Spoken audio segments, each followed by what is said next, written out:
Bonjour à tous et à toutes, bienvenue sur The Rick and Spoke.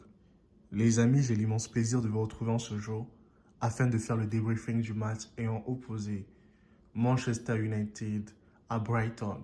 Les gars, franchement, je ne sais plus quoi dire par rapport à Manchester United, sinon que constater l'échec d'un club qui était tout puissant au début des années 2000, qui était incroyablement fort sur Alex Ferguson, même si elle ne gagne que 1 but à 0 tous ses matchs, mais au moins United à l'époque parvenait à être champion en fait. Mais à quoi assistons-nous aujourd'hui? Nous assistons à une équipe défaillante, à la déchéance d'un grand club comme United. Mais est-ce que cela est surprenant? Je pense que non.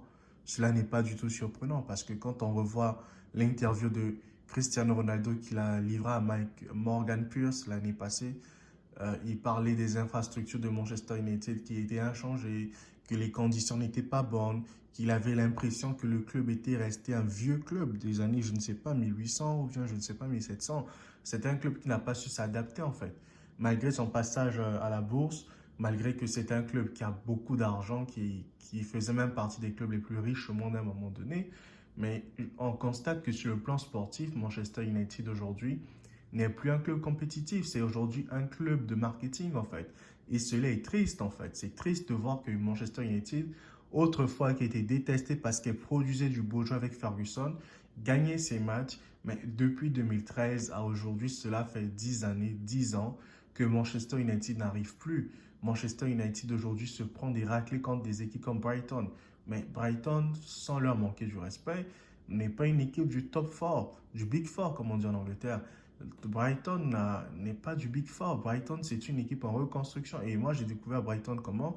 Avec l'entraîneur de Chelsea qui était parti là. Je crois Peter Graham ou bien Potter Graham, un nom comme ça là.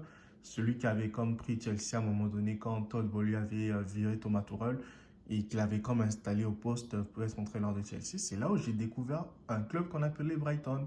Parce que pour moi, Brighton, je ne connaissais pas ce club. Et tous ceux qui suivent la première ligue depuis de longues années, ils vont vous dire que Brighton, c'est maintenant qu'on les découvre en fait. Ou depuis pas mal de temps, mais c'est à peine qu'on découvre Brighton. C'est pas un club qui fait peur, c'est pas un club qui est influent en Angleterre, c'est pas un club qui peut venir battre une institution comme Manchester United. Et ici aujourd'hui, on voit que United perd contre ce genre de club qu'on appelle Brighton, malgré que sa belle saison de l'année passée, Brighton avait fait une très belle saison. On voit que Manchester United, le problème est plus profond en fait. Aujourd'hui, on trouve des circonstances atteignantes. On fait porter du chapeau à des gens comme les Jadon Sancho. Antonio, on va dire son cas un peu différent. Mason Greenwood, on va aussi dire que son cas aussi est différent parce que eux deux, c'est d'autres choses qui sont là. Mais quand on voit le départ de Ronaldo de ce club, on voit Jadon Sancho qui est mis de côté. L'entraîneur se permet de mentir en son nom. Et après, il sort faire, on appelle ça comment, un droit de réponse à son coach. Mais on se dit que ce club va mal, ce club est malade en fait.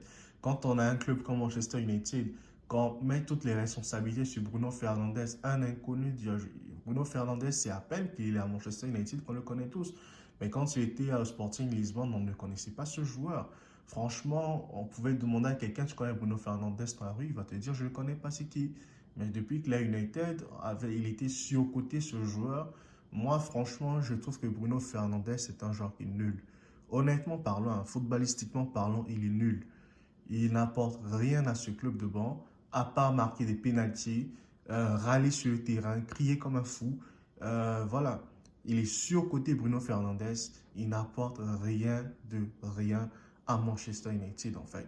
Manchester United a besoin de se remettre des joueurs à l'endroit et d'avoir un coach de poigne en fait. Parce que c'est un club. Ten Hag, hein, Eric Ten Hag, on ne va pas prendre un entraîneur qui a fait progresser des gamins de l'Ajax d'Amsterdam et l'emmener dans une équipe où il n'y a pas que des gamins, il y a des gens expérimentés qui sont là. Et c'est un entraîneur qui n'aime pas la contradiction, c'est un entraîneur qui n'aime pas les fortes personnalités. C'est un entraîneur dictateur. Et s'il n'est pas prêt à entraîner United, ben, il faut qu'il dégage le plancher. Il doit balayer le plancher, puis que Manchester United prenne un entraîneur qui sait manager et les anciens et les jeunes. Parce que le problème à United aujourd'hui, c'est qu'on a un entraîneur qui ne sait pas manager. On a un entraîneur aujourd'hui qui est là pour la dictature, qui veut imposer sa patte, que ça te plaise ou non, tu dois suivre ce qu'il a à te dire. Mais alors que l'entraîneur oublie que ce n'est pas lui qui joue sur le terrain. Certes, il va choisir des joueurs, mais au final, ce sont les joueurs qui sont sur le terrain qui font le résultat en fait. Donc, s'il se comporte mal, ben, l'équipe perd. Et s'ils veulent qu'on vire l'entraîneur, ben, ils vont se donner les moyens pour que l'entraîneur soit viré. Peu importe la place qu'ils vont occuper en championnat, l'essentiel, c'est qu'ils soient payés à la fin du mois, que leur salaire tombe chaque semaine comme ils ont. Et c'est tout.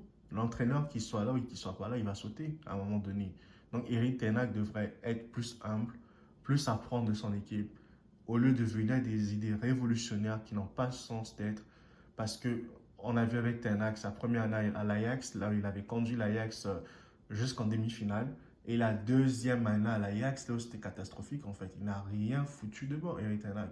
Et c'est un entraîneur comme ça qu'on prend, on emmène pour diriger un Ronaldo à l'époque et pour diriger une équipe expérimentée avec de fortes personnalités, en fait, comme Pogba qui est même parti à cause de ça. Et les autres entraîneurs, les autres joueurs, désolé, qui sont là au sein de ce club qui ont des fortes personnalités, en fait. C'est bien qu'il ramène quelques joueurs qu'il voulait ramener, c'est bien. Par exemple, Andro Onana, qui est là aujourd'hui dans ce club. Mais j'ai pitié pour lui parce qu'il arrive dans un club qui est vraiment en pleine crise identitaire. Parce que c'est un club qui a perdu son identité. C'est un club qui a perdu sa façon de jouer. Et c'est un club aujourd'hui qui se fait battre par Brighton, les gars. Franchement, je n'ai même pas parlé de Brighton depuis tout ce début de vidéo. Mais j'aimerais dire félicitations à Brighton. Parce que voilà comment une équipe joue. Et je pense que d'autres équipes qu'on appelle des petites équipes devraient s'inspirer de Brighton, qui n'a pas un grand budget comme le budget de Manchester United, qui n'a pas un très grand budget comme United, comme Chelsea. Ils ne font pas des transferts de fou, les gars. Mais ils bossent, mais ils travaillent. Ils ont des résultats. Ils sont dynamiques. Ils ont un bon entraîneur. Ils ont un bon système de jeu. Ils ont une bonne vision de match aujourd'hui. Et ça fait en sorte que Brighton, quand ils viennent aujourd'hui, quand un membre du Big Four, du Big Six, il est capable de taper ce dernier aujourd'hui. Brighton ne joue pas à Champions League, mais Brighton aujourd'hui fait des miracles. Brighton aujourd'hui produit du beau jeu et Brighton aujourd'hui est une équipe sur laquelle il faudra compter jusqu'à la fin de la saison pour les places européennes, encore une fois de plus. Même si je me dis que Arsenal, Chelsea cette année, c'est pas ça parce que Mauricio Pochettino, ben, c'est un loser comme entraîneur. Il n'est pas un entraîneur qui peut voilà, changer les choses. C'est un loser comme entraîneur, Mauricio Pochettino. Moi, je ne le vois pas faire gagner Chelsea déjà. Ça, il faut qu'on se dise clairement. Mauricio Pochettino, il nous a démontré ses lacunes au PSG. Il nous a démontré ses lacunes à Tottenham. La seule belle saison que Pochettino a fait à Tottenham, c'était d'emmener Tottenham en finale de Champions League. C'était sa plus belle réussite. Mais à part ça, Pochettino, c'était un entraîneur loser. Mais ce qui fait en sorte que je ne vois pas Chelsea aller jusqu'au bout pour les places, voilà, les grandes places européennes en fait. Et Brighton aura peut-être son mot à dire avec Roberto De Zerbi, qui est un très bon entraîneur d'ailleurs. Et aujourd'hui, on voit sa patte dans cette équipe de Brighton. Et c'est tout à l'honneur de Brighton et de ses supporters en fait. Quant à moi les amis, je vous dis à très bientôt pour une nouvelle vidéo. Si vous avez aimé cette vidéo les gars, abonnez-vous massivement, likez, commentez, partagez autour de vous les gars, afin que nous soyons toujours heureux et que nous prenions du plaisir. See you guys, ciao.